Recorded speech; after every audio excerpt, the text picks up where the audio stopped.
Relax now.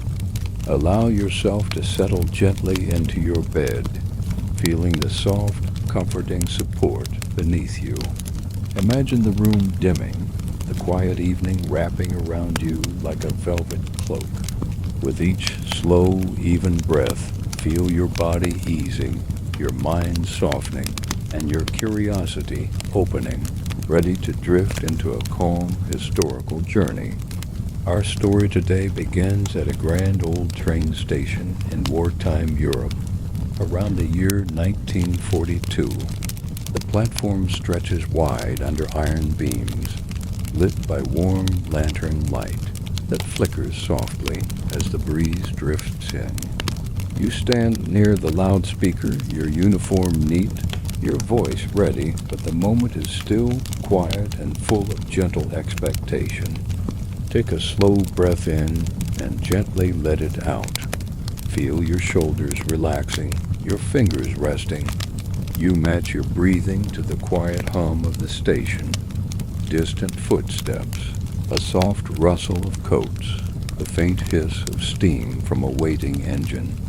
All around you, the world seems to hold its breath, waiting for the next train to arrive. Ladies and gentlemen, you say softly into the microphone, your voice calm, measured, warm. The 9:15 to Lion is now boarding. You speak each word slowly, allowing it to float and echo through the arches, drifting across wooden benches and polished platform stones. Each syllable is carried gently on the air, settling like a dove in the hush of evening. Breathe in, breathe out. Let the gentle rhythm of this moment soothe your mind. Imagine the soft click of shoes on stone as travelers move in unhurried care.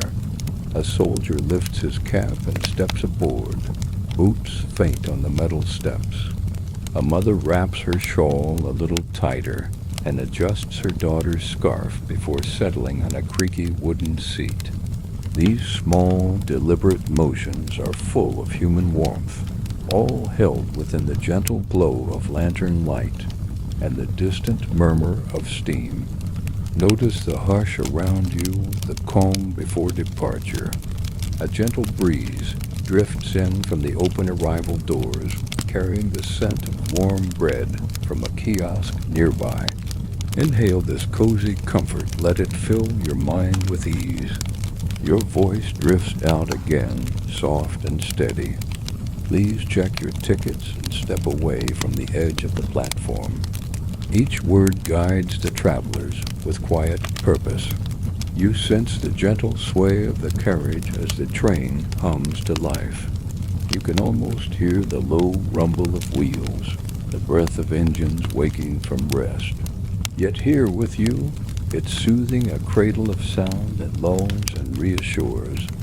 Feel the calm in your chest deepen. Imagine the lantern light reflecting off polished boots and softly creased coats.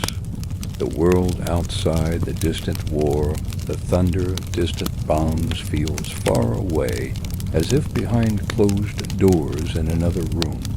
Here at this station, time moves slowly, deliberately, a peaceful haven of routine and quiet ceremony. Your voice returns, barely above a whisper. Final boarding call for the 9:15 to Lion. This train will depart in 2 minutes. Picture the families pressing together, gentle farewells exchanged in hushed tones. The platform is a stage for tiny human stories. The hush of a child's whisper, the soft hand on a parent's arm, the tucked-away letter in a pocket, unread but hopeful. You take another slow breath inhale. Exhale, your body sinking deeper into comfort. Carried on the gentle rhythm of your narration. The station lights flicker as a breeze stirs the curtains at the nearby station cafe. Imagine the quiet crackle of embers in a little hearth near the cafe corner, where a station worker tends a small fire, lighting the bricks with a soft ember glow. feel yourself drawn into the gentle warmth of that hearth. Hear the soft murmur of conversation, a whispered question about seat numbers, a polite "excuse me," a calm laugh. All voices are low, respectful kind. There is no hurry, just this, and your caring, steady presence guiding each voice, each breath, each small step. Your words continue gently. Step carefully into the carriage. Take your seat. The train will be off momentarily. And as you speak, you and your listeners drift together into the tender heartbeat of the scene, the echo of the station, the lantern glow, the promise of a soft journey ahead. Let your eyes grow heavier now, each breath slower, your mind surrendering to the soothing world you built here. You feel anchored in this gentle present moment of stone, timber, steel, and humanity. There is comfort in the weight of your uniform, in the familiar mechanism of the loudspeaker, in the purpose in each word. Breathe out, let go. You are ready to follow this train, towards rest, towards peace, towards gentle dreams. The train groans to life with a gentle heave, a long exhale of steam drifting upward like a sigh into the dusky sky. You stand still at the edge of the platform, feeling the soft warmth of the engine's breath as it rolls past you. There's no rush. The wheels clack slowly into motion, not in a loud way, but like a lullaby played on an old music box. The metal sings quiet and smooth, as though the train itself is tired and ready for rest. Its rhythm is soft and steady, CHUFF dot CHUFF dot. Chuff carrying passengers away into the night like a long, calm exhale.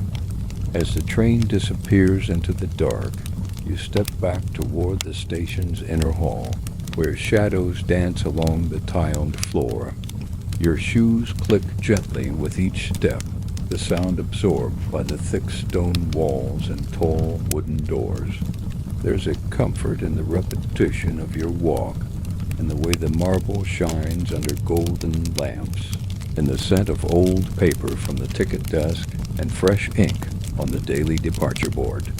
You glance at the clock. It ticks slowly, its golden hands sweeping like a lullaby's metronome. You have 15 minutes until the next departure. You breathe in, and the air smells of coffee, soot, wool, and ink.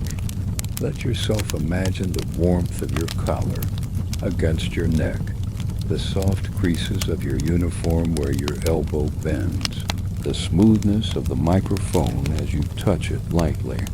It's cool to the fingertips, like brushed metal left out under the stars. You take a seat on the high wooden stool, resting your elbows on the ticket counter, and feel the grain of the old oak beneath your skin. You've sat here hundreds of times, but tonight feels especially calm. The war hasn't touched this station yet. Not really. Here, the walls still protect, the trains still run, the names on the schedule still whisper of faraway towns and slower times. A porter walks past, his boots soft against the floor, wheeling a small cart with a blanket draped over a crate. He nods at you, and you return the nod. You don't speak, but there's a quiet understanding in the shared moment. You are both caretakers of this quiet place, both keepers of calm. From somewhere deeper in the station, a woman's voice hums an old tune, French, maybe, or Italian soft, and slow like a lullaby passed down through generations. It drifts faintly through the arches, wrapping around the old timbers like fog, curling through trees. As you sit there, time begins to stretch. There is nothing to do but wait. No urgency, no noise. The next train is scheduled for 9:45, and until then the platform rests like a sleeping beast. long and still. You reach into the drawer and take out a worn leather notebook, its pages filled with train schedules, delay logs, and penciled notes about travelers who never returned. You flip through the pages slowly, one by one, each turned soft as fabric. On one page you see the name of a child who left with his mother last month. On another, a woman who cried softly in the waiting room, holding a letter with trembling hands. These are the quiet details that the war never writes down, but you remember them. You always remember. Let yourself feel the pages under your fingers, dry and thin. Imagine the quiet puff of dust as you close the book, sliding it gently back into its drawer. You glance out the window at the track's shiny steel lines vanishing into the darkness like paths in a dream. You wonder where they go, whether the people on that last train are asleep already, their heads leaning against cold windows, their dreams rolling gently with the rhythm of the carriage. You hope so. You hope they're warm, safe, and lost in peaceful thoughts. Now, footsteps, soft, hesitant. You turn slightly and see a boy no older than 12 step into the hall. His coat is too big for him, and he clutches his satchel to his chest like it holds something precious. His boots are muddy, and he looks tired. You don't ask questions. You just offer a quiet smile and a nod toward the bench by the heater. He walks over slowly and sits, his legs swinging just above the floor. The heater ticks faintly, metal expanding in warmth, and he closes his eyes. You do not speak. Sometimes quiet is the kindest thing. You go to the small cafe counter, take a cup, and pour hot water over a tea bag. The scent is gentle black tea, slightly floral.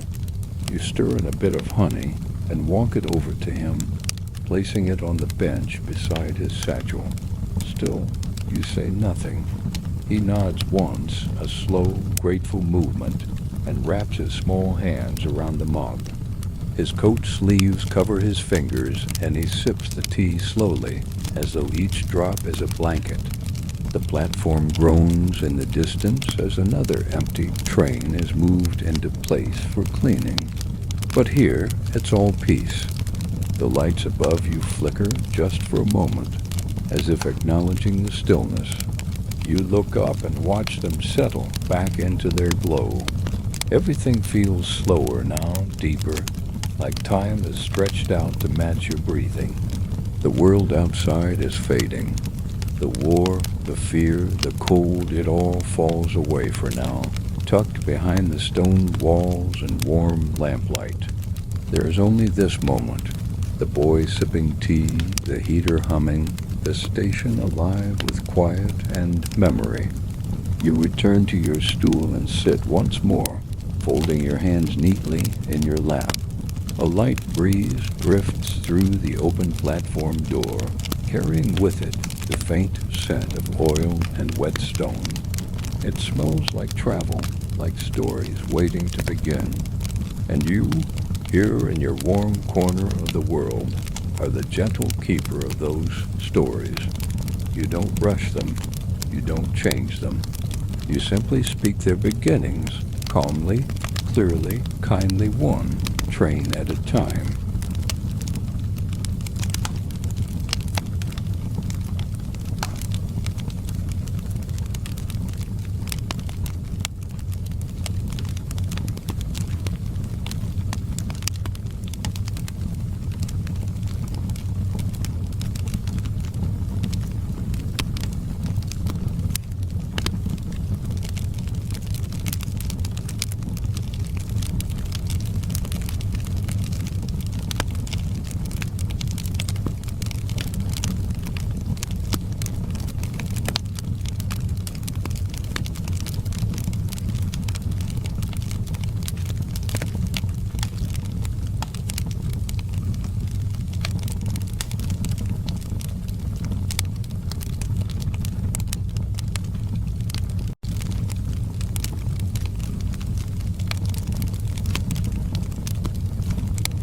hands on the large station clock, inch forward with a steady, quiet grace.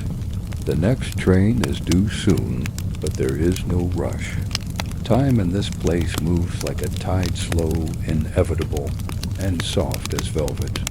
You stand once again, smoothing the front of your coat, and walk over to the speaker box. Your fingers rest gently on the switch. You clear your throat, not because you need to, but because it's part of the rhythm. The speaker crackles faintly, then calms. Your voice echoes softly through the empty hall. Attention! The 9:45 to Clermont-Ferrand is now arriving at Platform 3. Your words roll gently across the tile, low and smooth like the hush of a lullaby. You speak not to command, but to reassure. Everyone here already knows, but hearing it spoken makes the world feel just a little more certain. You turn your head toward the platform as the distant rumble begins. First a low hum, then the soft clatter of wheels closer and closer, until the engine glides into view, wrapped in mist and silver steam. The lantern on the front glows pale and yellow, like a full moon cutting through fog. The train pulls to a slow, quiet stop, its breath hissing gently into the night air. Let yourself drift for a moment in the rhythm of arrival. Picture the heavy metal doors sliding open. Picture the quiet shuffle of shoes stepping down. A woman with a suitcase. A young man holding a bouquet of paper-wrapped flowers. A couple, arm in arm, their eyes scanning the station, as if searching for a memory. You watch them all with the quiet patience of a watchman in a dream. The station is never loud, not even now. Even with footsteps echoing and whispers fluttering, the noise here is never sharp. It all blends together like a soft breeze through trees, like the rustle of pages turning, like the slow exhale of sleep. You nod to the porter again as he helps an elderly man down from the steps. The old man nods back, gripping his coat tightly around him, moving as though the cold carries old memories in its folds. Inside, the boy from earlier is asleep on the bench, his cup empty and resting gently by his side. One hand clutches his satchel even in sleep, and his mouth is slightly open, the way a child dreams when they are too tired to hide. You watch for a moment longer, then step to the side window and draw the heavy curtain halfway closed, not to block the light, but to soften it. Everything tonight deserves to feel safe. You walk down the corridor now, your steps slow, your heels soft on the smooth floor. Each lamp you pass gives off a golden halo, lighting up small details, the faded green of an old bench cushion, the polished brass of a luggage scale, the worn wood on a timetable board. You pause at the lost and found box and gently straighten a scarf that slipped from the edge. It's woolen, soft to the touch. Someone must miss it. You tuck it neatly inside. The waiting room nearby holds only two people. An older woman quietly knitting and a man reading a book by candlelight. Neither speaks. The candle flickers, casting shadows that sway slowly across the floor. Outside, a breeze stirs again, and this time it carries the scent of coal smoke and pine needles. Somewhere not far from here, a fire burns in someone's home. You imagine it crackling softly in a stone hearth, the kind you used to sit beside as a child, your feet tucked under a thick wool blanket. You return to the platform and watch as new passengers board. The flowers the young man carried are now in the hands of someone else, a girl who smiles and brushes her fingers against the petals. You don't know what they said to each other. You don't need to. The story is told in the way they move, The way they step onto the train together without a word, their shadows joining on the carriage wall. Your voice rises once again into the speaker box. Please stand clear. Final call for the 9:45 to Clermont-Ferrand. The train hums in response, its engine slowly coming back to life. A breeze rolls down the platform, curling around your ankles, tugging at the edge of your coat. You feel it like a whisper, gentle, reminding, and calm. Then, slowly, the train begins to move. You step back as it rolls forward with a soft metal sigh. The carriage is gliding past in a slow-motion blur of faces, bags, coats, and silhouettes. The last car passes, its red lamp glowing like a firefly in the night. Then it's gone, just tracks and steam. Just you and the silence again. Let that silence settle in your body now. Let it fill your chest, your arms, your hands. The quiet of the empty platform becomes a kind of lullaby, humming gently under your skin. You walk slowly back toward your post, your legs heavy with calm, your thoughts slowing like cooled tea in a mug. You think of how many trains you've watched come and go, how many people, how many stories, some smiling, some sad, some never returning. You carry them all like postcards in your mind, little paper moments tucked away in memory, worn soft from handling. You sit once more on your stool. The heater clicks faintly behind you. The boy still sleeps. The clock ticks forward. The next train isn't due for another hour. There's nothing to do but breathe. And so you do.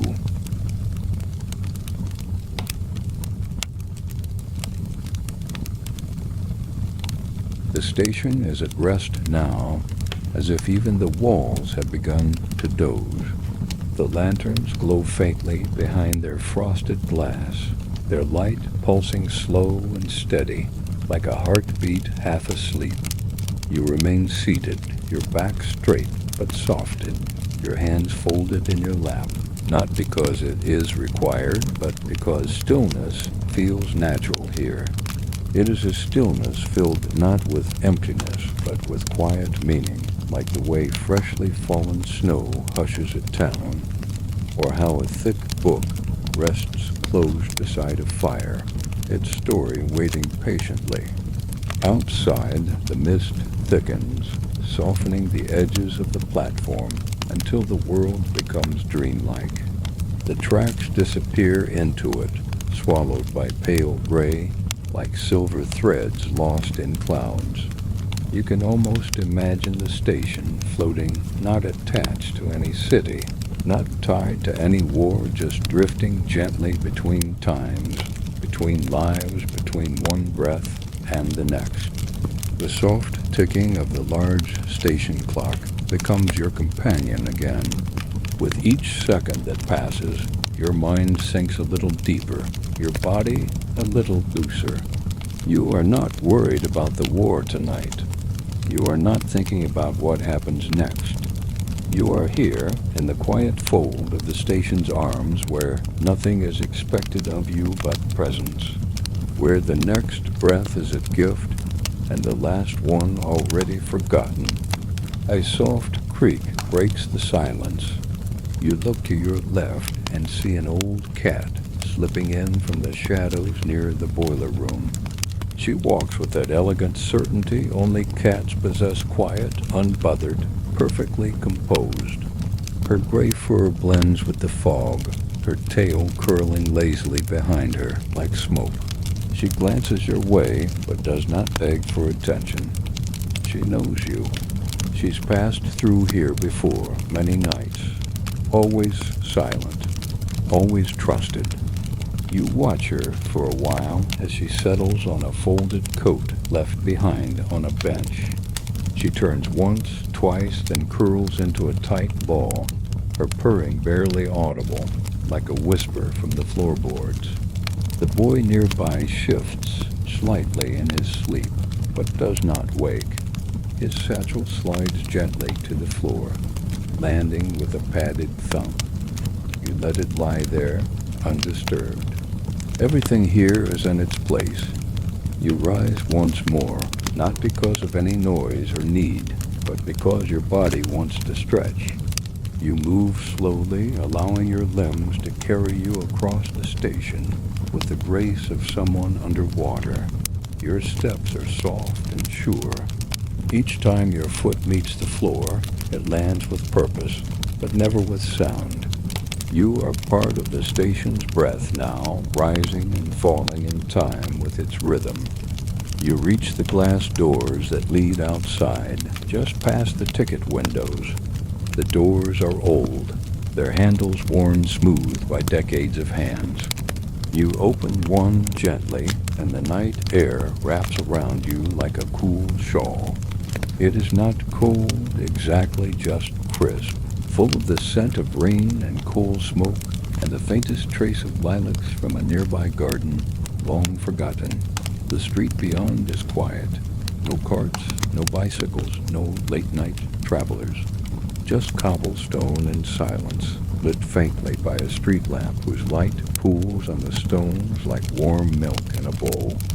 You stand at the threshold for a while, not stepping out, not stepping in, just existing there, between outside and inside, like the station itself.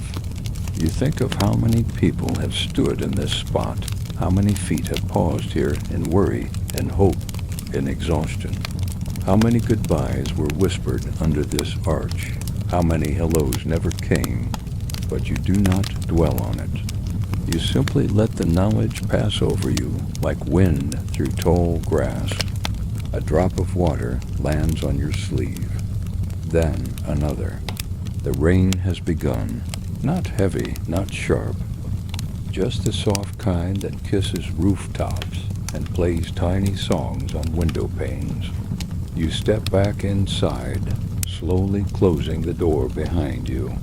The lock clicks gently into place, the sound barely noticeable under the growing patter of rain. You wipe your sleeve with your palm and return to your seat. You glance over at the boy. He stirs once, then goes still again. The cat remains curled up, a small storm cloud in the shape of a sleeping animal. The old woman with the knitting needles is gone. The candle where the man read his book has burned down to a stub. The station is truly quiet, now so quiet you could almost believe time has paused. And maybe it has. You listen to the rain on the glass, soft, even hypnotic.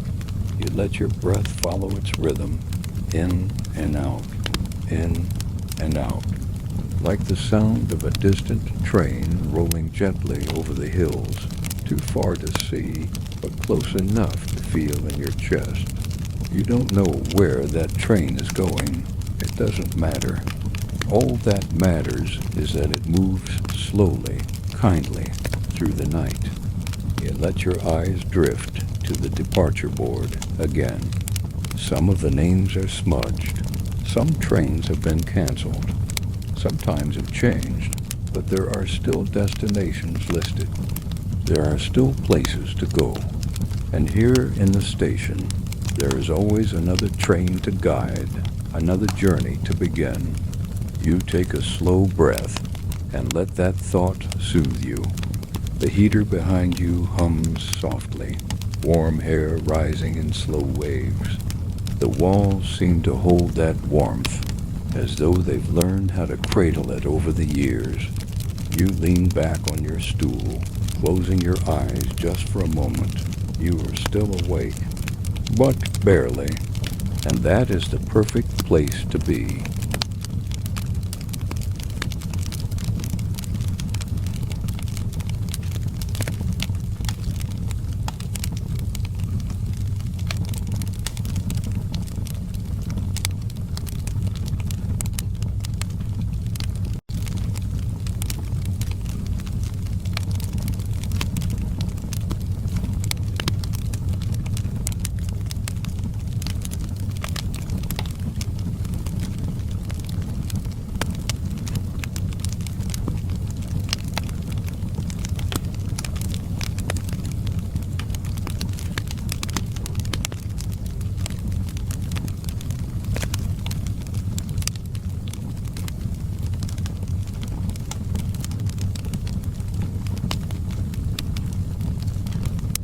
You don't fall asleep, not really, but you hover near it, balanced gently on the edge of dream. You hear the station still breathing around you, the quiet groan of a bench as the wood shifts, the whisper of rain on the glass panes above, the slow ticking of the clock that marks each second not as a moment lost, but as a moment gently lived, and your own breath steady, low, humming like a cello deep in your chest. Everything is still, and everything is well. The station has grown darker now. The lamps dim themselves with the hours, as if even the light knows when to soften its tone. The golden glow that once filled the hall now pools low along the floors and benches, like sunlight buried under a blanket. The shadows are longer, deeper, but not unkind. They stretch out like resting limbs, wrapping the station in peace. Outside the glass doors, the rain continues.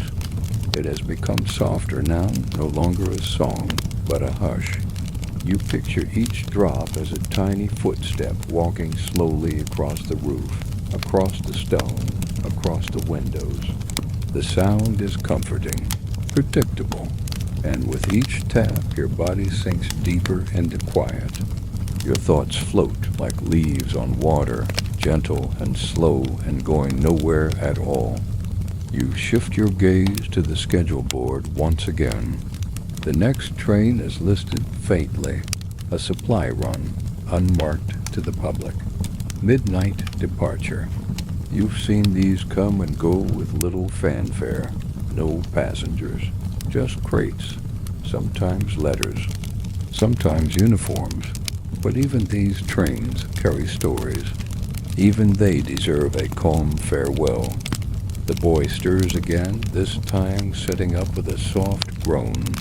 He rubs his eyes and blinks into the dimness. You don't speak. You simply rise from your stool and walk quietly over to him, crouching down so your face is level with his. He looks at you, wide-eyed, uncertain, still wrapped in sleep, and you offer a soft smile. Just rest, you say gently, your voice more breath than sound. The train's not here yet. He nods, too tired to ask which train, too trusting to doubt your word. You pull a blanket from the nearby bench and drape it over his shoulders. His satchel lies at his feet, and you gently nudge it closer to him with your boot. The cat watches you from her place on the coat, eyes half-lidded and glowing faintly in the lamplight. She does not move. You return to your post as the boy curls up once again, his head resting now on the bench instead of the satchel. He looks more comfortable that way. You know the hard wood of those benches. You've slept on them yourself more than once, back when you were younger, back when the trains didn't stop for the night. You think of all the nights you've worked here. How many seasons have passed outside these walls? How many uniforms have changed?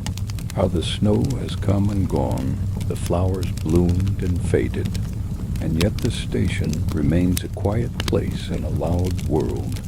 It is not untouched by war, but it is untouched by panic, by chaos. Here things still move slowly, even when the world asks them to run. You rise again as the clock nears midnight. The supply train will be arriving soon. You walk to the edge of platform 1 and look down the track. Far in the distance, a glow begins to show itself. A quiet hum becomes a pulse in the air. You place your hand gently on the speaker switch and announce, low and calm, "Midnight freight, arriving on platform 1. Please stand clear." No one moves.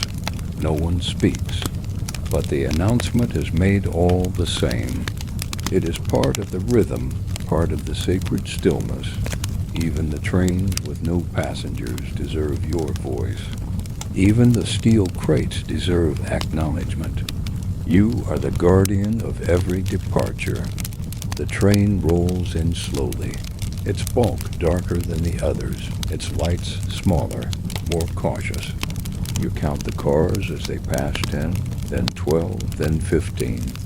The engine lets out a low hiss, and the whole machine exhales like a sigh at the end of a long day.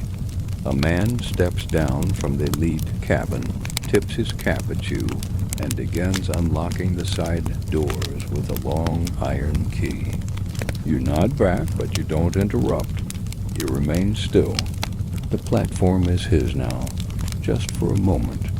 You watch as crates are shifted by hand, no shouting, no rush. Two porters arrive from the back room, wheeling silent carts with padded wheels. The work is done in near silence. The only sounds the soft click of metal and the creak of wooden crates being gently placed in rows. You don't know what's inside. You don't ask. It doesn't matter tonight. When they're done, the man from the train glances toward you again. You nod once more, a silent signal that everything is in order. He climbs back into the engine cabin. The porters disappear into the shadows, and the train hisses again, pulling slowly away from the platform and into the night. You watch it go, its last light vanishing into fog like a lantern swallowed by smoke. And then the stillness returns. Breathe deeply now. Let your body follow the same rhythm. You are not rushing. You are not worrying. You are simply present, sitting in the warm silence of a station that has done its duty for the night. There will be more trains tomorrow, more faces, more names. But for now, the only thing left is the hum of the heater, the gentle tick of the clock, and the soft breathing of a sleeping child. You walk slowly back to your seat and allow yourself to relax fully this time. The lamp beside you flickers once, then steadies. Your shoulders loosen. Your jaw softens. The sound of the rain is softer still now, barely there, as though the sky itself is falling asleep. The warmth from the old radiator wraps around your ankles like a woolen scarf, steady and faithful. The cat, still curled on her chosen bench, twitches her tail once in her sleep and settles again, her tiny breaths rising and falling like the smallest of tides. You allow your eyes to drift shut, just for a moment, not to sleep, but to rest deeper. The kind of rest that comes not from being tired, but from knowing everything is just as it should be. The lamp overhead lets out a soft buzz. You can feel its light through your eyelids, a dim golden glow like candlelight underwater. You do not move. You have nothing to do now. The trains are done for the night. The station is yours and yours alone, a world unto itself, holding the silence like a sleeping bird in cupped hands. Even your breathing has slowed to match the rhythm of the space. Inhale and hold. Exhale and rest. You are the clock now. You are the voice that calms the rails. You are the stillness between journeys, the whisper before movement. A distant sound barely audible tickles your ears. A bell. Not loud, not sharp, just a faint ding carried by the air from the far end of the corridor. You know this bell. It rings from the post room, where letters are sorted at hours and sometimes hand-delivered when they can't wait. You rise, not out of duty, but curiosity. It is late for mail, but not impossible. Your feet meet the stone floor again with that same familiar rhythm, that same gentle hush of rubber soles and polished stone. The hallway grows narrower as you pass the empty waiting room, now completely dark, save for a single blue lamp glowing near the end, like a lighthouse guiding you forward. The bell rings again, softer now, as though someone has only tapped it by accident. When you arrive, the post-room door is ajar. A thin beam of yellow light cuts across the hallway floor. You push the door open slowly, and it creaks with age but not resistance. Inside, the room smells of old envelopes, glue, dust, and something faintly sweet perhaps, orange peel from the postal clerk's tea earlier in the evening. There is no one there, just a bundle of letters resting neatly on the wooden table, tied with a blue ribbon. A name tag sits beside them, written in careful penmanship, to be delivered by hand next train to Marseille. You trace the loops of the handwriting with your eyes. It's familiar, elegant, deliberate. You've seen it on other envelopes before. Always neat, always respectful. You don't know who sends them. You never ask. But you always make sure they leave on time. You pick up the bundle and feel the weight of paper. Not much, but meaningful. Words waiting inside. Perhaps farewells. Perhaps apologies. Perhaps confessions written in dim light by hands that trembled. You carry the letters back to the main hall and place them gently in the outbound pouch near the ticket counter. Tomorrow morning, the porter will load them onto the 6:30. They will travel quietly, between passengers and parcels, tucked in beside canvas sacks and small boxes. And somewhere in another city, someone will open one of these envelopes and feel, for just a moment, like they're holding a part of the sender's heart in their hands. You sit again, your task complete. You've done everything tonight that needed doing. You've spoken. You've waited. You've watched. You've guarded the edges of other people's stories. And now your own story continues. Not with action, but with presence. With stillness. The boy on the bench sighs in his sleep, a soft, breathy sound that seems to harmonize with the rain still tapping gently above. His blanket has slipped halfway down his shoulder. You rise once more across the quiet floor and adjust it. He does not stir. His dreams remain untouched. You glance at the satchel near his feet and notice now that it has initials embroidered on it. Faded gold thread, almost gone. Someone stitched that by hand. Maybe a mother, maybe a sister. You feel a quiet ache in your chest, not sadness, just understanding.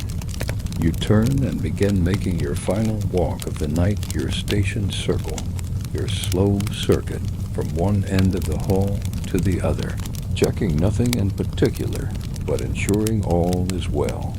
You pass the cafe counter, now dark and tidy. You pass the old map on the wall, its corners curled slightly, its cities marked with tiny faded dots. You trace the line that leads from your town to Paris, from Paris to the sea, and you think of how many journeys begin right here with a name on a board and a number on a platform. You stop at the large front doors once more. The rain has ended. The night is still. The clouds have parted just slightly, and you can see the pale round moon hanging low behind a blur of fog.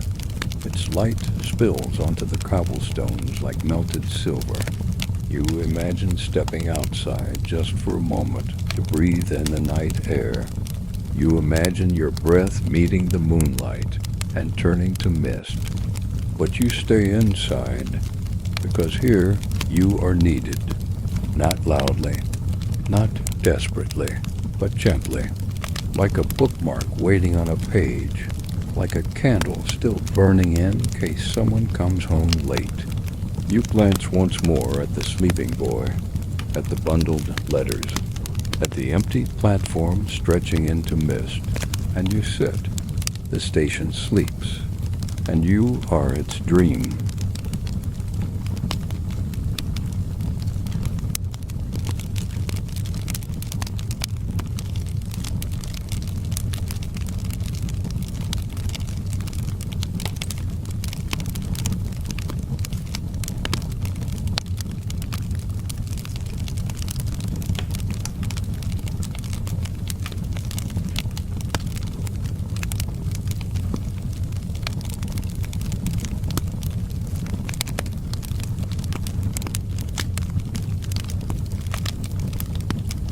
It is deep night now, the kind of hour when the world seems wrapped in layers of wool and velvet.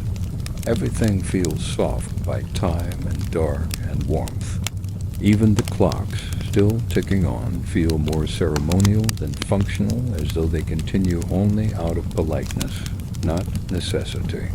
You listen to their rhythm, faint and echoing through the station arches like the slow pulse of something ancient and kind. You sit with both feet planted on the floor, your palms resting flat on your thighs, breathing in time with the quiet. Your eyelids grow heavy, not from exhaustion, but from peace.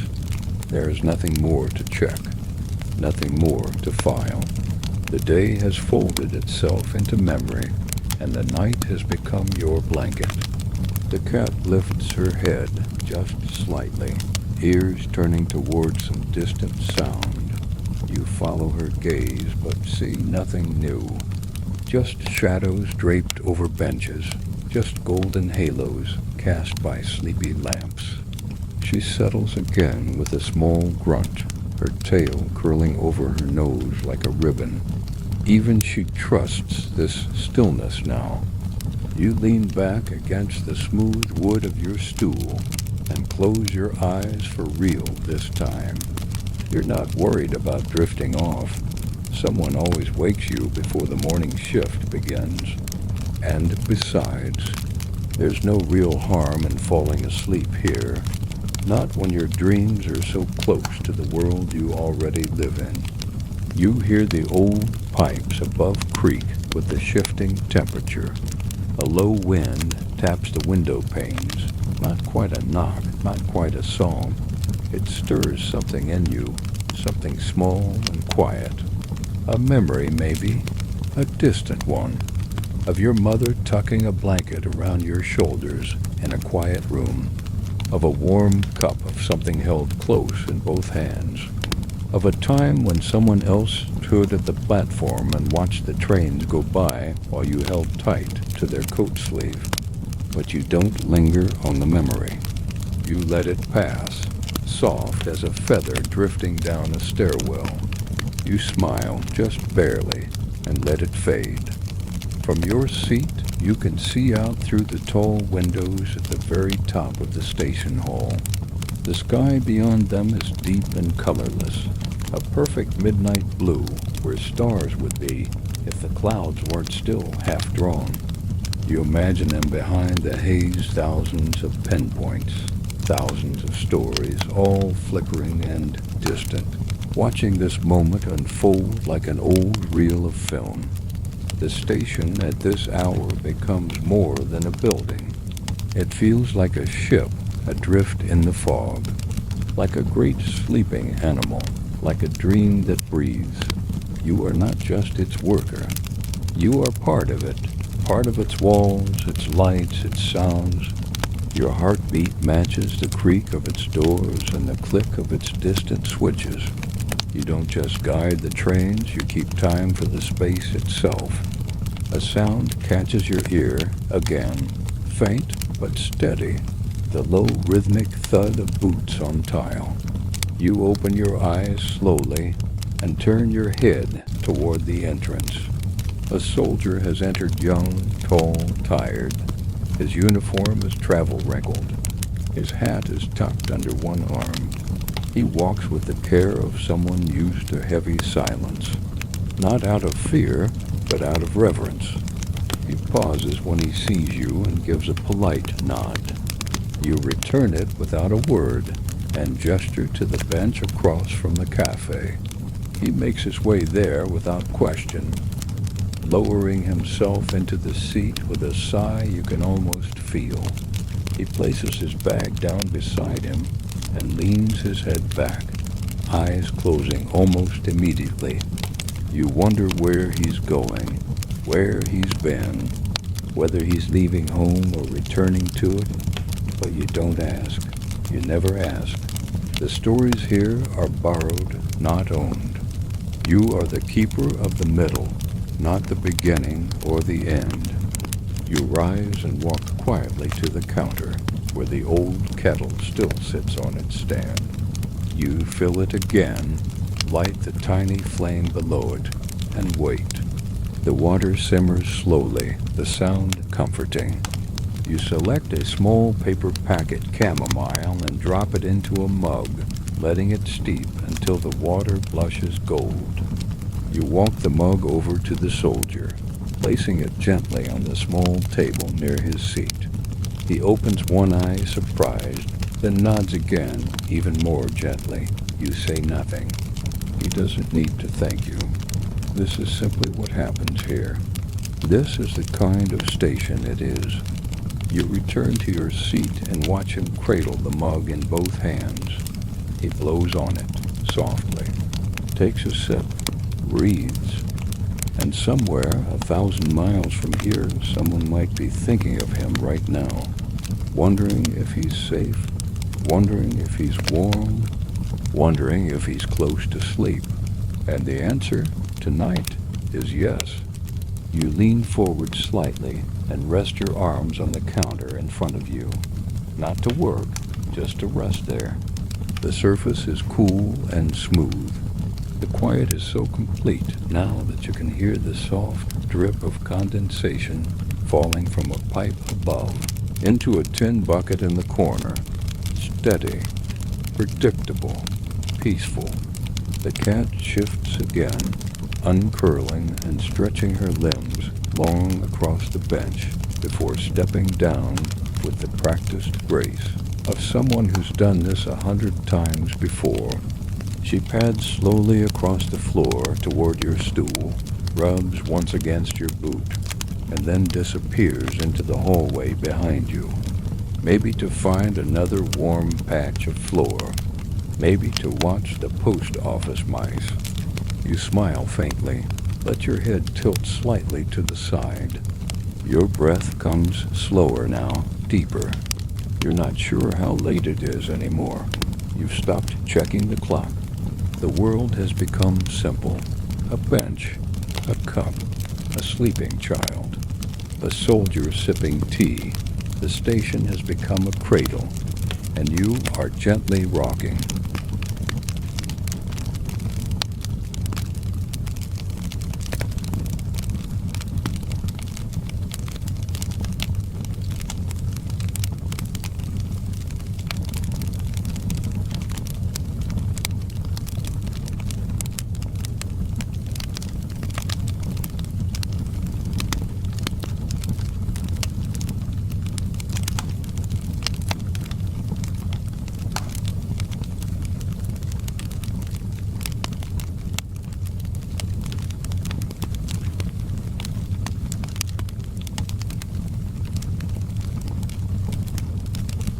There's a peace in watching others rest, an unspoken permission to rest with them.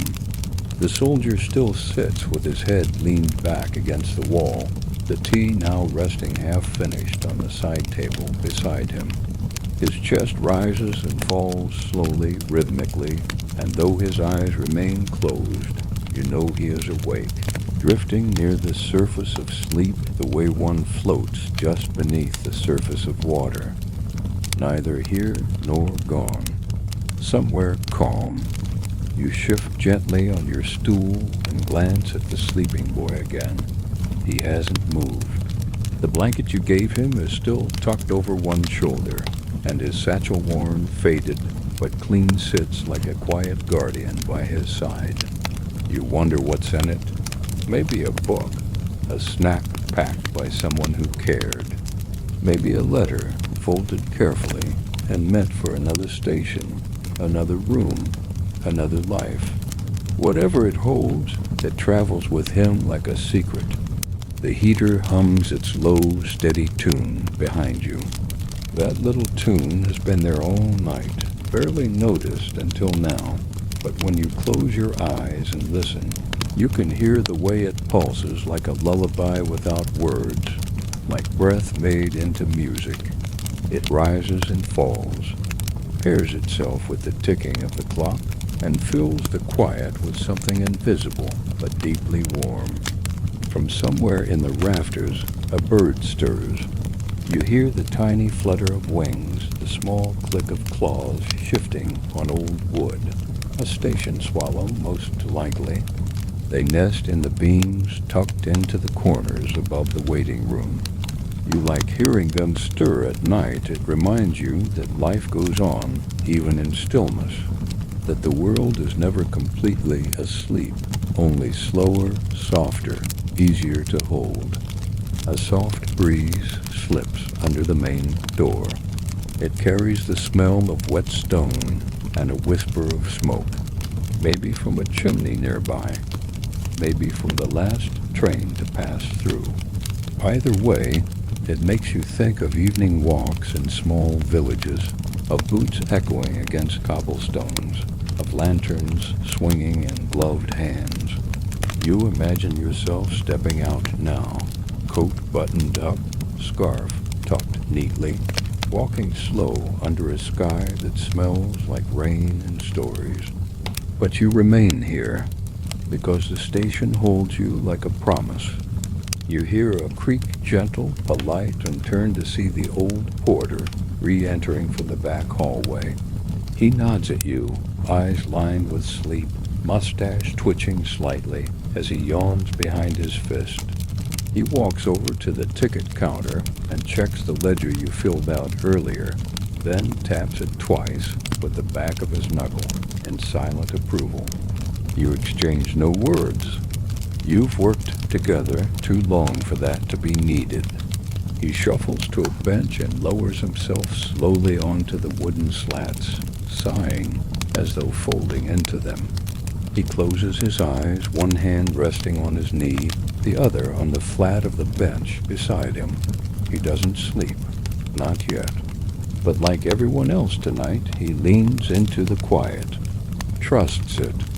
You wonder how many years he's done this, how many nights like this he's seen. He used to tell stories long ago, before the war turned everything quieter. Tales about passengers who brought animals on board, goats and parrots, and even, once, a monkey in a tiny waistcoat.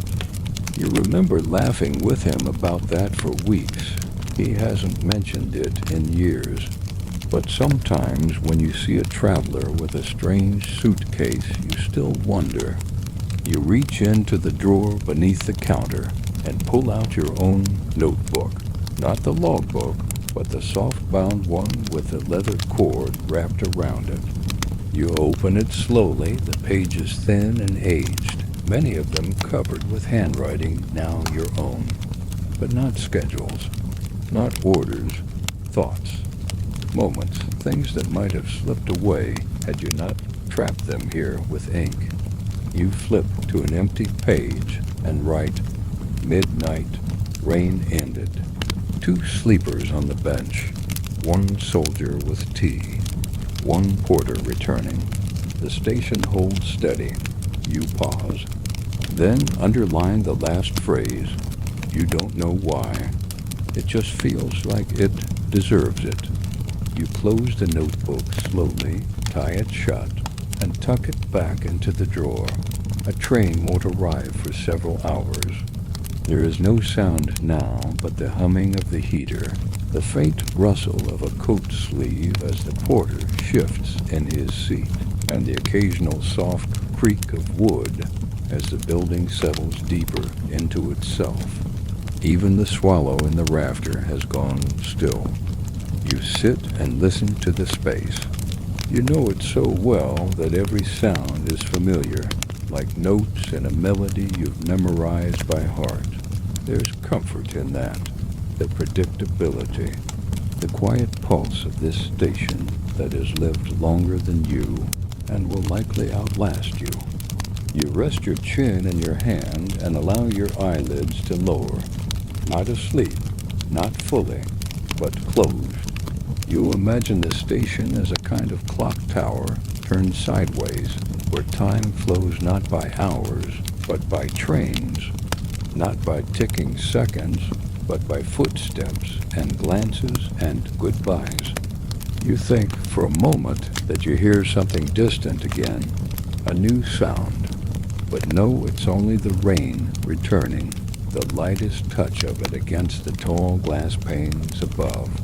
Like fingertips brushing paper, you smile at the return of it, the rhythm, the softness, the coolness it brings. This station, it does not ask for much. It only asks that you remain, that you wait, that you watch over its hush until the world stirs again. And so you do.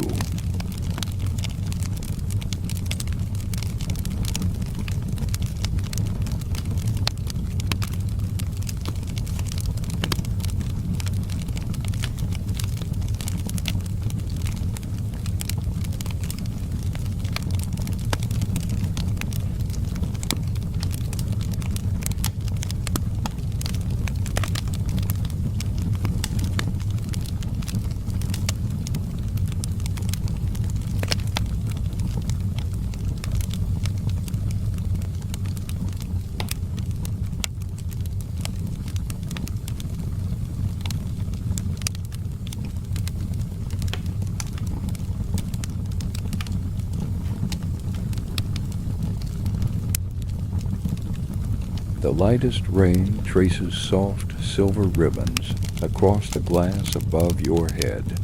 It gathers into quiet lines, some of them catching the lamplight, just so glistening like tiny rivers winding their way across a crystal map. You imagine following one, finger trailing gently along its path, letting it lead you through forgotten valleys and over imagined hills, far beyond the station, far beyond the war. In your mind, the water is warm and slow, like syrup poured onto cold stone. The soldier sips from his tea again. You don't look over, you can just hear it, the soft sound of the ceramic against his glove, the quiet swallow. Maybe he's still thinking of wherever he's going. Maybe, like you, he's not thinking at all, just being. Just existing in this quiet pocket between one life and the next. The bench creaks beneath him as he shifts, then stillness again. The station seems to sigh with him, its old wood and stone settling just a little deeper into place. It's always been like this, hasn't it? You've never known it any other way, even in the early hours of the morning, when the commuter crowds buzz with low chatter, or in the late afternoons when school children pass through with bright scarves and clattering shoes. The station holds its own kind of calm, but never quite like this, never quite like now. You feel it in your spine, in your chest, in your hands, the kind of peace that doesn't just wrap around you, it grows through you, like ivy on a stone wall, slowly, patiently, without asking. The rain continues, light and steady. You glance toward the high window and see that the clouds have cleared just enough for one small corner of moonlight to break through. It lands like a spotlight on the far platform, softening the hard edge of the tracks and turning the steel rails into polished ribbons. You've always thought they looked like they disappeared into nowhere at night, a path for the brave, or the lost. Your eyes drift toward the wall where the old brass bell still hangs, long unused. Once upon a time it signaled late trains, emergencies, or unexpected visitors. Now it's more of a decoration, though no one dares move it. You've never seen anyone ring it, but it's there, always there, waiting, a kind of memory cast in metal. You hear the soft scuff of the porter's boots as he stands up. He moves without hurry, walking toward the back office with a kind of half-step shuffle that doesn't disturb the silence. You hear the gentle rattle of a ring of keys, the creak of a door, then stillness again. He knows what to do. He always does. You trust him like you trust the roof to hold the rain. For a few minutes, the only sound is your breathing and the hush of the water above. You watch the pattern of droplets run down the glass, each one tracing its own path, and you think how odd, how beautiful, that no two drops follow the same line, yet they all reach the same place. You wonder if people are like that too. Different journeys, same destination. You write that down in your mind, saving it for later. A draft brushes against your cheek. Not cold, just unexpected. You turn your head and realize the main door has opened again. Another traveler? No, just a breeze.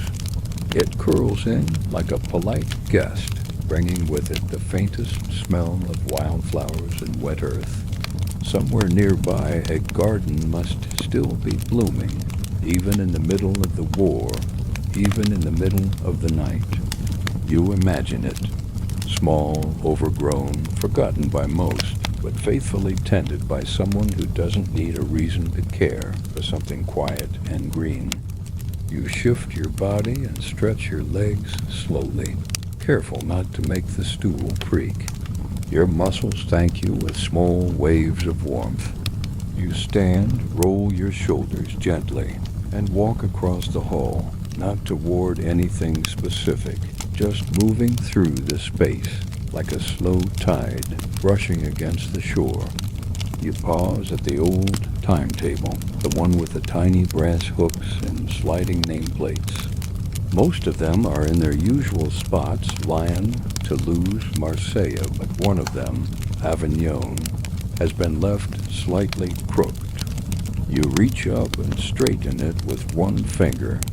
The motion is small, almost meaningless, but it feels right. Feels like setting something back in balance. You remain there, hand lingering on the board, and close your eyes. For a brief moment, the station fades. You picture yourself in a train car, one of the older ones with velvet seats and smoky windows. You're not going anywhere important, just riding. Watching trees slip past, holding a book you're not reading, letting time pass like pages fluttering in the breeze. When you open your eyes, the station is still there, solid, warm, familiar. The soldier is asleep now, his cap lowered over his face. The tea mug has tilted slightly in his hand, but hasn't spilled. You watch the rise and fall of his chest, steady as a metronome. The cat returns from her hallway journey, tail high, paws silent. She leaps onto the bench beside the sleeping boy and sits, not curled up this time, just watching, as if guarding him, as if she too knows her role in this great still life. You turn and head back to your place at the counter. The seat welcomes you like an old friend. The cushion, worn as it is, molds to your shape. You sit without needing to adjust. You've done this so many nights before, and each one feels softer than the last. Your fingers touch the wooden edge of the counter, the smooth grain, the tiny dent in the corner where your pen always lands, the little scratch you made once with a ring long ago without noticing. All these marks your history, engraved not in stories, but in small, silent touches. And still the station breathes, and you are still listening.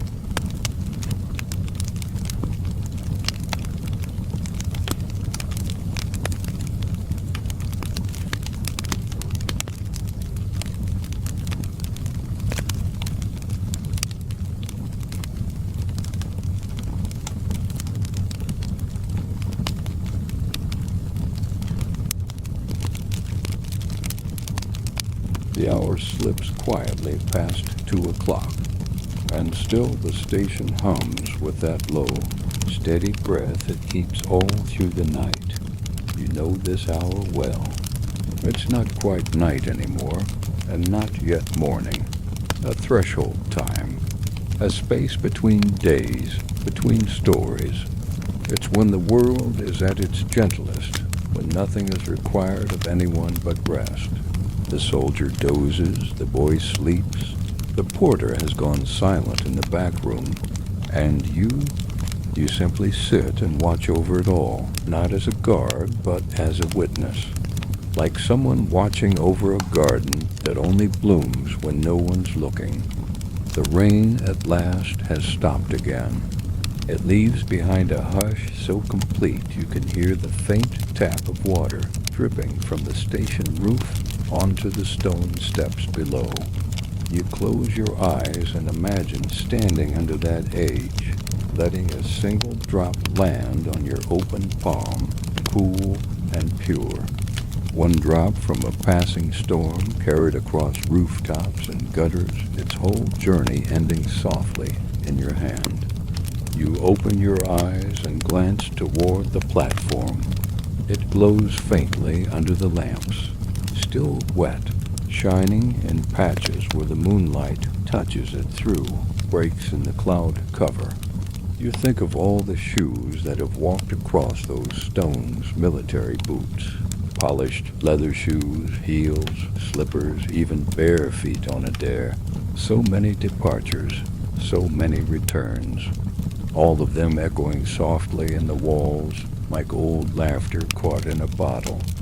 Your body relaxes even more now, your shoulders folding down, your arms loose. You can feel your heartbeat matching the stations again. It's not something you try to do, it just happens. With each slow breath, your mind grows quieter, your thoughts more distant. You are not worried about what comes next. You are not wondering what time it is. You are simply here. A small creak sounds overhead. Not the bird this time. The beams, the bones of the building. You smile faintly. You like when the station talks like that, low and tired, like it's stretching its joints. You sometimes wonder if buildings dream. If so, this one must dream of trains, of steam curling through cold morning air, of heavy doors closing gently, of soft footsteps and quiet hellos. You glance over to the clock again. It ticks forward, one careful step at a time. No rush. The hands move with the same gentle authority you try to hold in your voice when you speak through the loudspeaker. Not to demand, just to guide. You remember the last message you gave, the final train. You haven't needed to speak since, but your voice, even in rest, feels present. You know that if someone walked in right now, frightened, lost, confused, they would hear something in your silence that would still comfort them. They would see it in the way the station is kept, in the tidy benches, in the warm lights, in the way everything waits with patience. You reach slowly into your coat pocket and pull out a small object, flat, rounded edges. A coin, not valuable, not old, but one you've carried for years. You rub your thumb over it, slowly, rhythmically. You don't even remember why you started carrying it. Maybe it was a habit. Maybe it was something someone gave you once, and the memory simply stayed in the metal. You place it on the counter beside you and let it sit there. The light catches it just slightly, giving it a soft golden glow. It looks peaceful. Small things can be sometimes.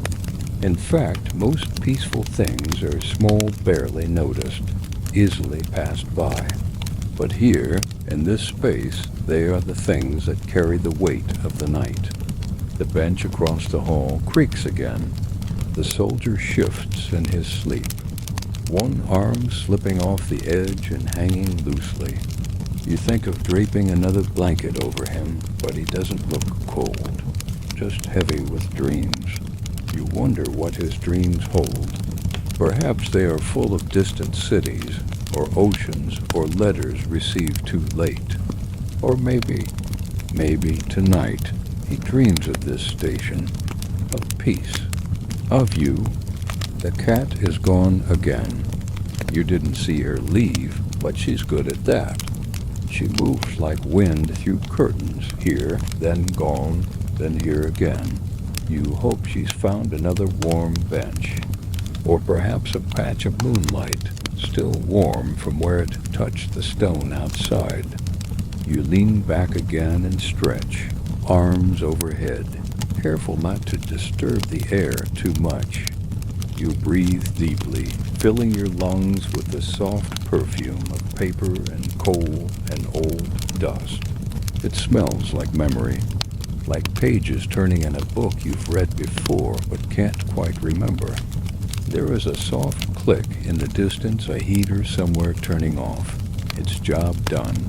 The warmth lingers, but now the air grows cooler, just slightly, as if preparing you for dawn. And that is how you know the night is. The air is still, almost perfectly still, in that delicate space just before the first signs of morning arrive. Not quite dawn, not quite night.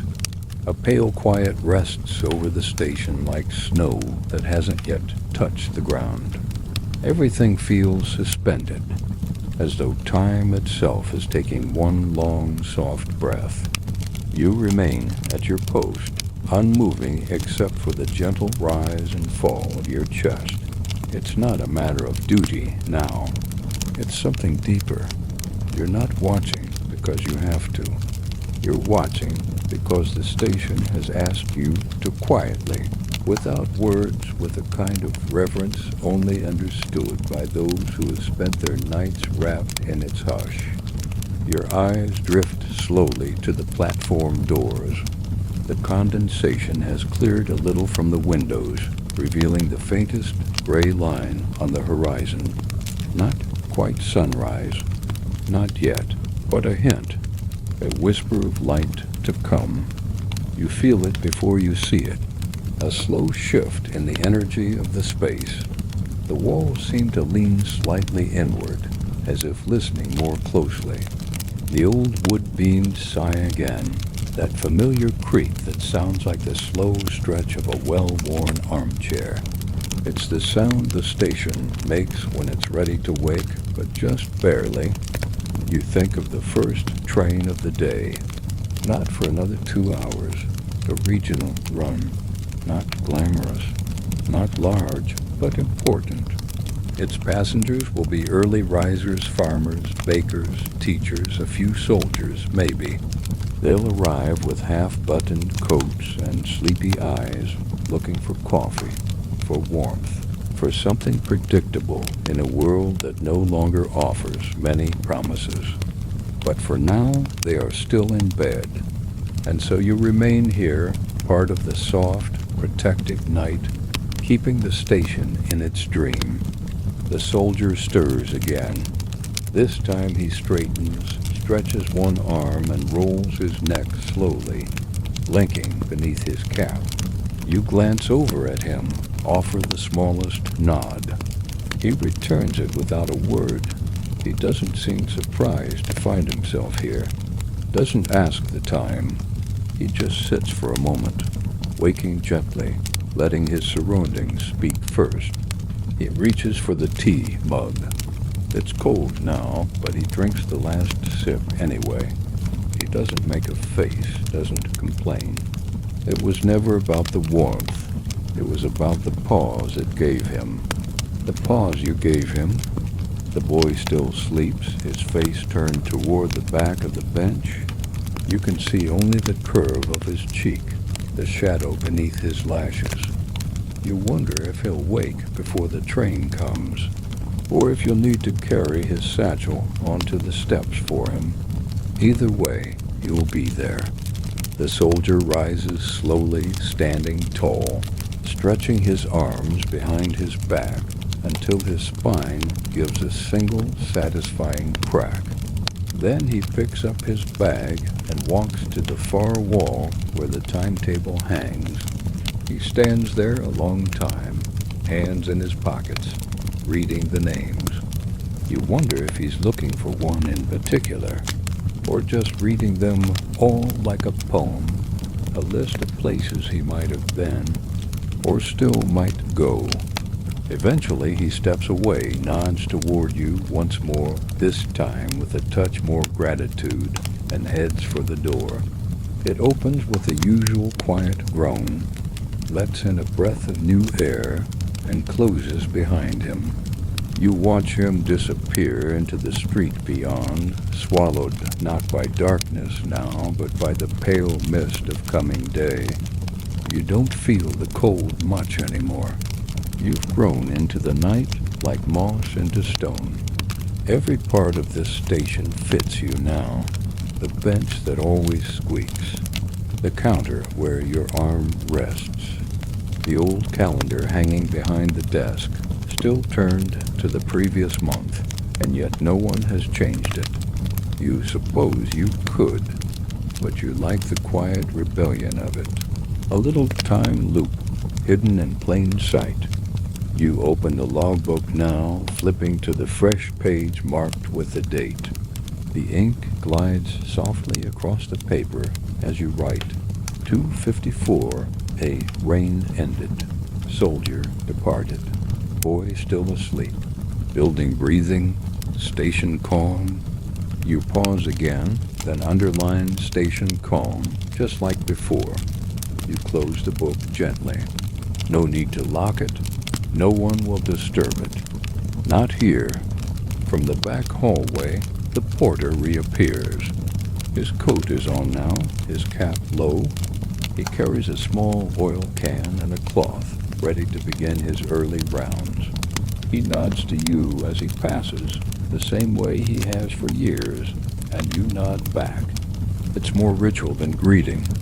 He'll oil the hinges, check the lamp wicks, sweep the back step. He'll do it quietly, kindly, without asking anything of the moment. You rest your head briefly on your hand, cheek against palm, elbow on counter. Your body is tired now, not in the aching way. You don't fall asleep, not fully. But for a moment, everything fades to the wooden counter beneath your arms.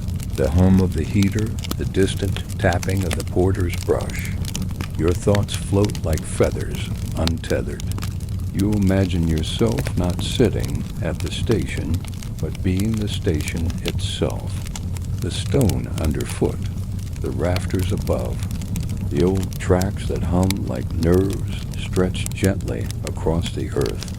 You feel every echo, every sigh, every breath that passes through the space, not from the outside, but from within. Then, slowly, gently, you rise from that state eyes opening, not in surprise, but in calm recognition. The station is still here. The boy is still sleeping. The world is still held in this quiet cradle of time. The horizon outside the platform doors has softened from black to ash gray, a suggestion of dawn, no sun yet, no color. But the darkness has loosened. It's no longer night, it's something between. The liminal space where dreams tiptoe away and day has not quite stepped in.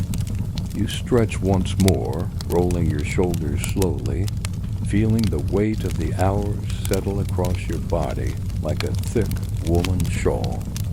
You don't resist it. You let it wrap around you. It's not fatigue, it's fulfillment. You've held the station through its most fragile hours, and now it's ready to rise again.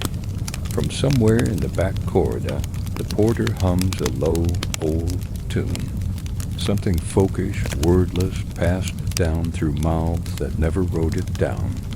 You hear the bristle of his broom sweeping the rear hall, soft like dry grass moving in the wind. His rhythm never breaks. He's done this every morning for longer than you've worked here. You suspect he will keep doing it long after you've gone. You begin your own quiet routine, checking the bench cushions, rearranging the schedule cards, gently pressing down the curled corners of yesterday's newspapers left on the reading table. Not because anyone asked, not because anyone will notice, but because this is your cathedral. These are your pews. and you clean them the way one would polish silver before a sacred meal. The boy stirs, his legs stretching out beneath the blanket. He lets out a soft sound, halfway between a sigh and a whisper. His eyelids flutter but do not open. You smile and place a hand gently on the blanket's edge, tucking it again over his side. He mumbles something you don't catch. A name, maybe, or a place. A half-memory trying to find its way back to the surface.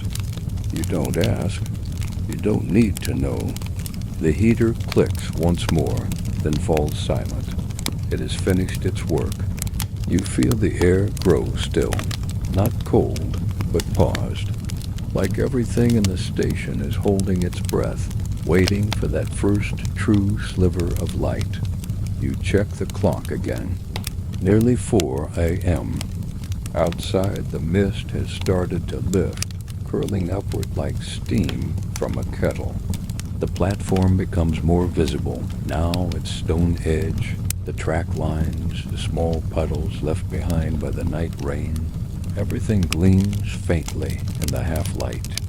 And beyond the edge of the platform, down the long stretch of track, you see the glint of the first signal light turning ember. A train is coming. Not soon, but soon enough. You make your way slowly to the platform doors and push one open, stepping out into the early gray. The stone underfoot is damp and cool, but the breeze that greets you is light and dry. You fill your lungs with it and close your eyes. There is something purifying about the air at this hour, as if the world has just been washed clean. You walk the edge of the platform now, your fingers trailing along the iron rail. No one else is out here, just you and the memory of movement. You pause near one of the lamp posts and rest your hand against its base. The metal is cold, solid, comforting. From this angle, you can see the whole front face of the station, its arched windows, its great clock tower, the warm glow from inside spilling faintly across the ground like light through the crack of a bedroom door.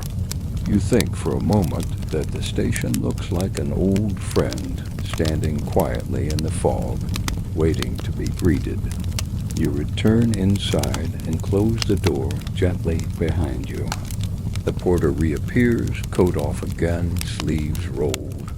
His hands are smudged with oil and dust, but his smile is easy. He walks over to the counter and sets down a fresh roll of tickets, bound with twine. You nod once. He nods back. That's enough.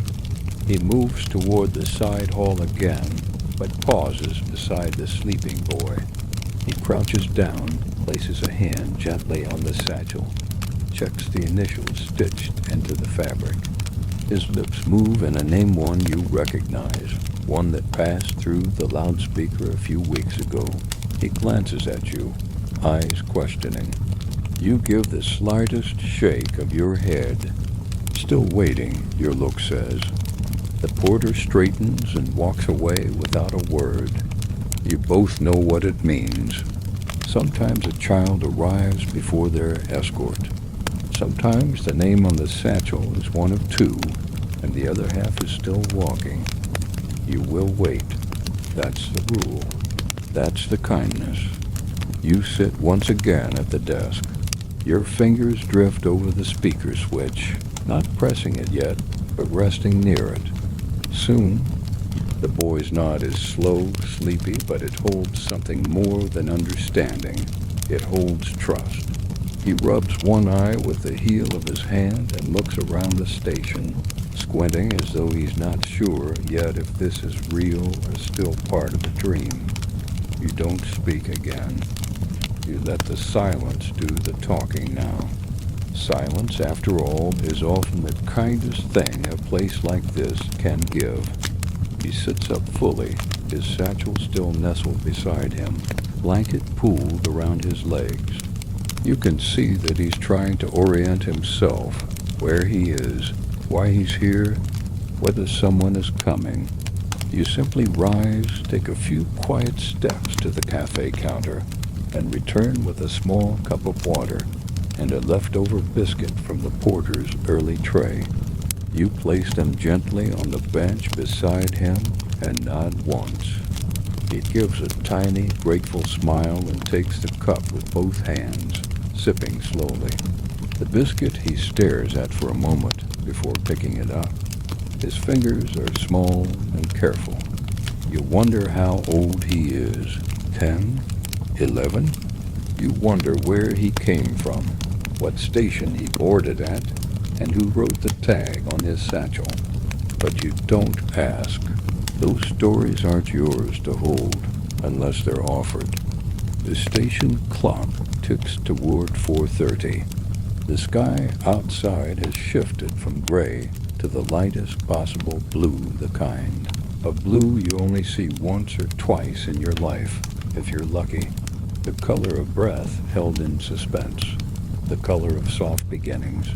It falls through the windows now, casting long, quiet shadows along the floor.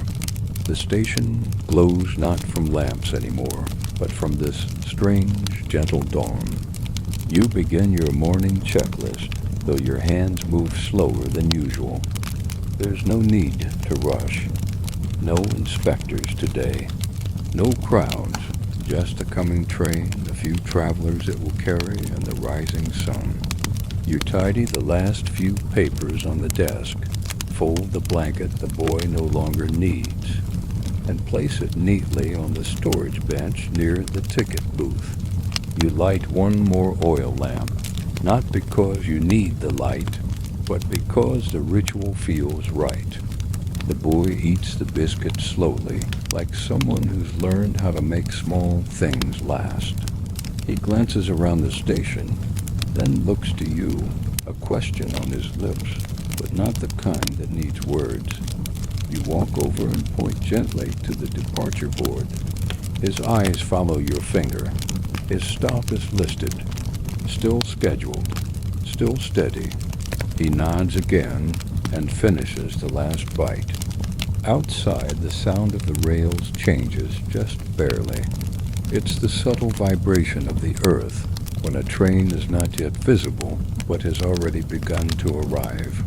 You know that sound as well as your own breath. It comes through your shoes first, then through your chest. Not loud, not shaking, just present, like a heartbeat growing stronger. You press the speaker switch. "Good morning," your voice says softly, carried across the sleepy hall. The 5 o'clock train to Limoges is now approaching platform 2.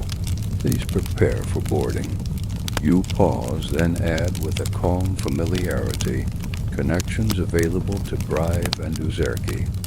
Your voice lingers for a moment after the click. You hear it bounce faintly from the back wall and settle into the quiet once more. It's a voice that doesn't rush anyone. A voice that doesn't startle. A voice that carries things gently, like water in cupped hands.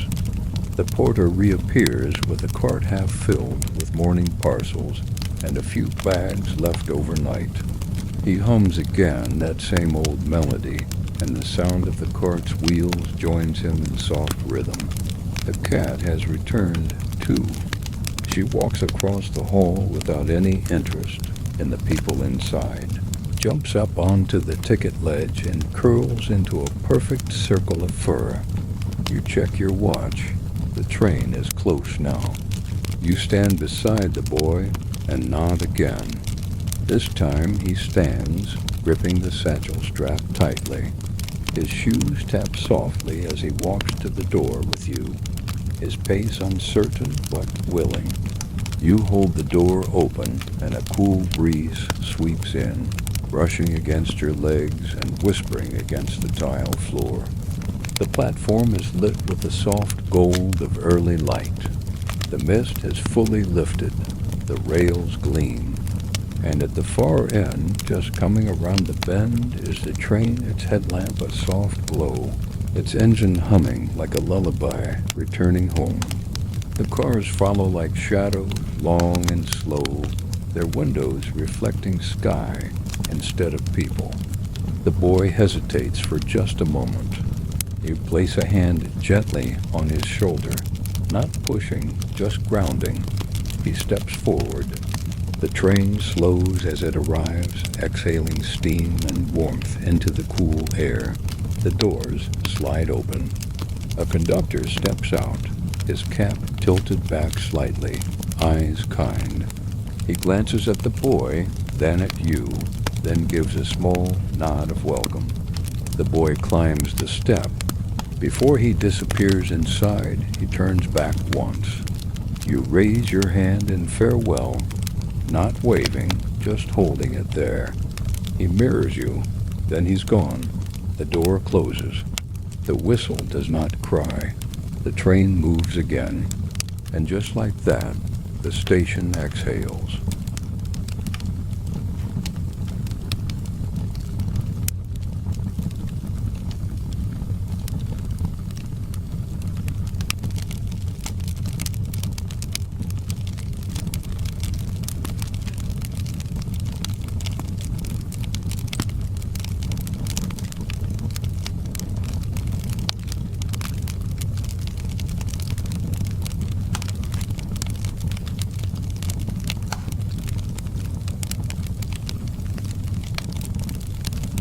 The train eases down the tracks, rolling slowly out of view, the last carriage sliding into the soft gold light like a bookmark returning to its page. You watch it until the very last lamp fades into the horizon mist, until all that remains is the quiet vibration of the ground settling back into stillness. You close the platform door gently and rest your hand on the glass for a long moment, letting it gather the last of the train's warmth. Inside, the station begins to wake, not loudly, but gradually. A distant clatter from the storeroom as someone moves a crate, the creak of a mop bucket being filled, the low shuffle of shoes on stairs. But even these sounds feel muted, reverent, like people entering a room where someone is still sleeping. They do not interrupt. They join the rhythm of the place, slow and soft. You walk back to your stool and sit. Your body feels heavier now, grounded by the end of night. You've carried so much stillness, and now the day is beginning to carry itself. The first shaft of real sunlight has broken through the high station windows, spilling a long beam of pale gold across the floor. It catches on the brass bell, on the glass of the old timetable case, on the tips of your fingers. You open the logbook again and write your final note of the night. 5:14 Amema, morning train, departed. Passenger 1, light returned, station ready. You press your pen gently against the paper for a few extra seconds before setting it down. The act of writing is no longer about record keeping. It's about remembering, honoring, keeping something of the night alive even after the sun has risen. The porter returns, this time with a tray 2 cups of tea, one with a wedge of lemon, one with a splash of milk. He sets the tray on the counter with a small smile. You take the milk. He always remembers. You sip slowly, the warmth spreading through your chest like sunlight behind closed eyes. Across the room, the cat has disappeared again. You imagine she's slipped into one of her many hiding places, the dusty corner behind the lost and found bin, or the crawl space near the heating pipes, or even outside, where the stone wall catches the first warmth of dawn. She'll return later, when the sun is high and the floor is warm. A small group of passengers begins to gather by the side entrance. 3 women, one in a headscarf, one carrying a basket. A tall man with a walking stick. A boy in a coat too large for him. They speak in hushed tones, reading their tickets, glancing at the board. You do not rush to meet them. There is time. The rhythm of the station remains unhurried, even in daylight. You finish your tea and set the cup down with a soft clink. It is the first sound you've made in minutes, maybe longer. You rise and stretch slowly, feeling each joint come alive again. You walk the platform once more, not because it is required, but because it feels right. Each step is familiar, each stone a quiet friend. The mist has lifted fully now, revealing the town beyond the tracks. The rooftops are still wet with dew. Chimneys puff, gentle trails of smoke into the lightning sky. Birds hop along the gutters, chirping softly morning songs that haven't changed in 100 years. The world looks clean again, not perfect, but washed, refreshed. You place a hand on the iron railing near the steps and look out. A baker wheels a cart through the far alley. A milkman leans into a doorway. A child with a satchel skips once over a puddle. It is a scene that could belong to any morning in any year. And that's the beauty of it. That's the peace. That some things continue even when so much has changed. You return inside just as the first announcement bell rings from the side hall. A soft, echoing chime, pleasant, round. It carries through the stone and wood like a whisper from the building itself. You glance up at the speaker switch. It's time again. You walk over, press the button, and let your voice flow. Good morning, ladies and gentlemen. The 6:30 train to Montlucan. The station has fully awakened now, not in a rush, but with the kind of quiet energy found in well-practiced morning routines. There's a warmth in the air that's different from the heater's slow hum. It's the warmth of people moving again, of coffee being poured, of voices just above whispers, finding their confidence in the light. You rise and collect the remaining teacups from the counter, taking a moment to feel the weight of each one, still faintly warm from use. There's something comforting in the echo of comfort already given. You set them on the sideboard, knowing the porter will wash them soon enough. No need to say it. The rhythm of this place knows its own timing. From where you stand, you can see the benches now filling slowly. Not crowded, not hurried, just occupied by travelers, by locals, by familiar faces and new ones. A woman holding a bouquet wrapped in brown paper. A postman with his satchel slung low. Two children sharing a wool scarf between them. And yet, the hush of the night still lingers, like a soft shawl stretched over everyone's shoulders. It hasn't left. It's just changed shape. You find yourself smiling, not broadly, not outwardly, but the kind of smile that lives in your bones, a deep, steady joy at having seen the night through. You were its caretaker. And now you pass the station back into the day's keeping. It feels a little like handing off a sleeping child to the arms of the morning. You do it gently, without noise, with trust. The porter nods to you as he passes, his jacket buttoned neatly, his broom resting now against the wall. He's shaved, smoothed his hair. He is once again the version of himself the daytime people know, but you saw him in the quiet hours. You both did your part. The train to Montlucan lets out a soft sigh as its engine breathes deep and ready. Passengers rise. Boots shuffle across the tile. Luggage wheels rattle faintly. Someone laughs softly. And yet nothing feels disturbed. This station was built to hold these movements, these sounds. It knows how to cradle bustle without letting it become noise. You walk one last time to the doorway of the platform, stepping out into the full flush of morning. The sky is painted now with soft gold and pale peach, brush strokes of dawn stretching long and low across the rooftops. You watch the town blink open window by window, a cat on a balcony, a curtain drawn, a yawn stretched into sunlight. The whistle blows not sharp, but clear, a signal, a farewell. The doors of the train close with a click, and slowly, smoothly, the train rolls forward. You feel the vibration under your boots. The tracks hum their song, and the engine carries its passengers down the long silver path to elsewhere. You remain still until it disappears around the bend.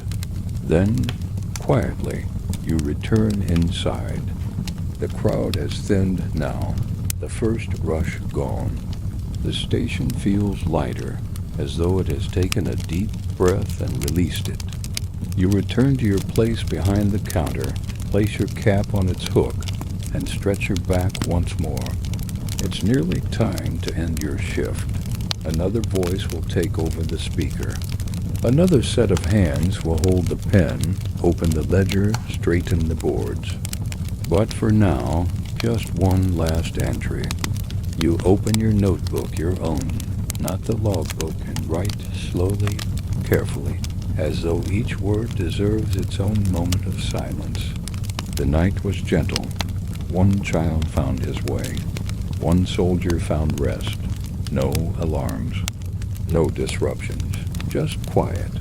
Just the sound of breath and rain and the soft ticking of time. The station was kind tonight, and I was here to see it. You close the book, the leather soft beneath your palm. You place it back in the drawer, not locked but waiting. It will be there the next night, and the next, whenever your hands return to these hours. Whenever the dark needs tending, you stand and smooth your uniform, rolling your shoulders, letting the weight of the shift fall away like the mist did from the windows. You walk one last circuit through the station, past the benches, past the lost and found, past the old bell that hasn't rung in years. You pause beside it and run your fingers over the cool metal. Then you take a deep breath, fill your lungs with the clean morning air, and step once more toward the exit. Outside, the town is waking, but you are finally ready to sleep. And the station, held so gently in your care all through the night, now hums along without you, a warm, breathing space between journeys, just like it always was, just like it always will be.